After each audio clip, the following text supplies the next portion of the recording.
by the time you see this, the Ontario government will have rolled out its throne speech. That's still in my future. It's probably in your past. I don't have anything in particular to say about the throne speech. All of you who are about to close the tab, don't worry. This is not going to be a throne speech video. It did strike me, though, as interesting because the Ontario government rolling out a throne speech, having prorogued the legislature, Prime Minister Trudeau also putting together a new cabinet. He's lost some ministers, a bunch of them women, in fact. So he's going to have a hard time rebuilding his regionally and gender balanced cabinet again. So, in some of the only remarks he's given since the election, he had basically said, yeah, we're in no rush to bring back the government. We'll get back to you. What this made me think about, Ontario having a new throne speech, the federal government coming up with a new cabinet, none of these guys know what the next 6 months is going to look like.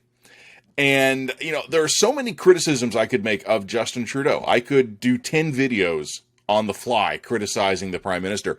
I live in Ontario. Believe me, I could do 10 videos criticizing Doug Ford as well.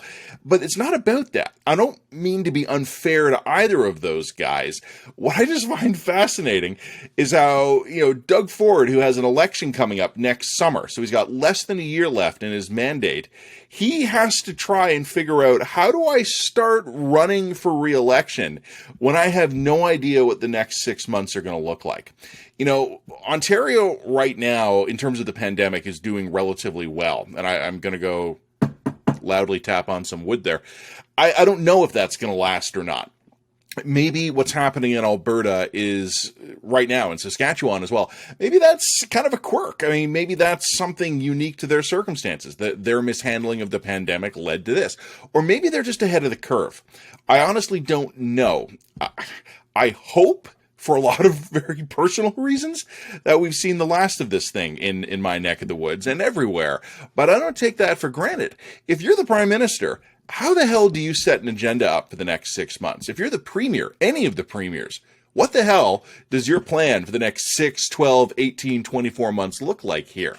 We do know that there are some things we're going to have to do. We've talked about them in these videos before. On the federal level, we've got to get used to China. That's kind of just something we're dealing with now, a very different relationship. On the provincial level, right across the country, again, as we're seeing in the western provinces now, there's a healthcare crisis. Our system is way too small. We've already talked about the long-term care crisis. There are big issues that we need to be working on here. We had problems even before the pandemic. By the time the pandemic is over, even if we're being optimists here, it will have taken us a year and a half to 2 years to get through them, a time during which almost nothing was actually accomplished on any other front.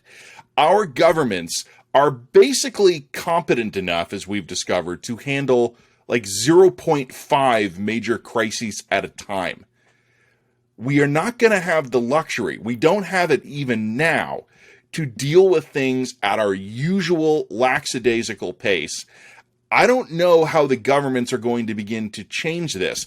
It's hard to rebuild from a crisis when you're in the crisis. This is where we are. The next few years, my friends, may be more interesting than any of us might have liked.